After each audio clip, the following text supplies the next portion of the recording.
And how long have you been on the Supreme Court? About 9 years. When does your term expire? 2030. So I have a little ways to go. And in this case, I understand you asked some pretty broad questions about the overall impact and implications of your ruling in this case. It's broad implications. You ask questions like that. Exactly. Just without saying anything specific, just really that the conceptual notion of what does this mean for everyday people? What does it mean for everyday businesses? And what does it mean for governmental authority as it pertains to the ability to use drones in all these various situations?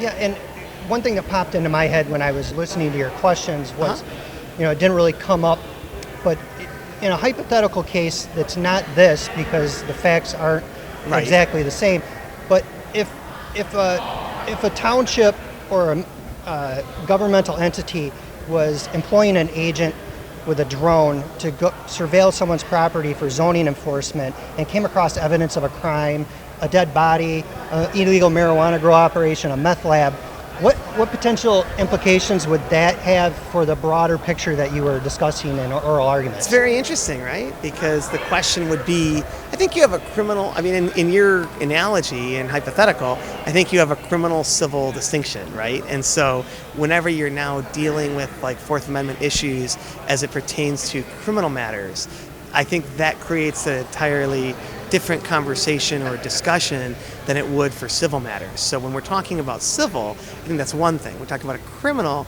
that's another thing. And I think that certain rights and certain constitutional protections get triggered on the basis of the criminal-civil distinction. And I think that's a component that has to be kind of looked at and appreciated as it pertains to kind of, how this whole process works.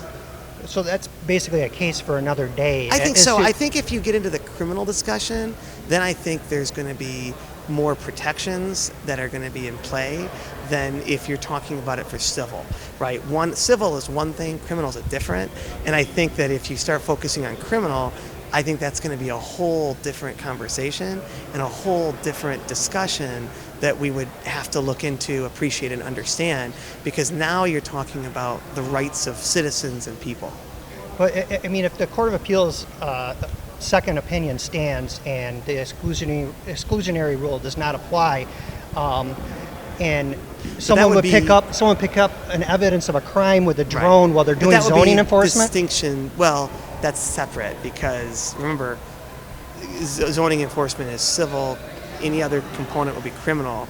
The question you're asking is, would the Fourth Amendment be triggered on a criminal violation if it came out of a civil enforcement action? It's a good question. Like if the drone inadvertently picked up evidence of a crime when it was trying to do zoning enforcement. Correct. What were the implications? Well, that's a complicated question because, then you really do have some Fourth Amendment issues that start to play because now you're talking about criminal that arose from something civil. And that starts to become a little bit more complicated as it pertains to how this is going to work. I think you have to stay tuned because I think that these are all cases that the courts are going to have to get into. But I don't think this has really been, analyzed to the level or degree that it needs to be as of yet.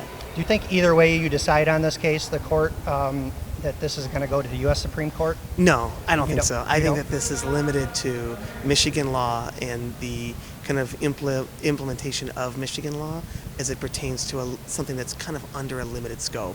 I think this case has a very limited, all cases are significant and all cases have an impact. I think this one has a little bit more of a limited scope as it pertains to kind of what implications it's going to have on the larger scheme of things. Do you personally think that your local zoning administrator should be able to fly a drone over your property? Do I personally think?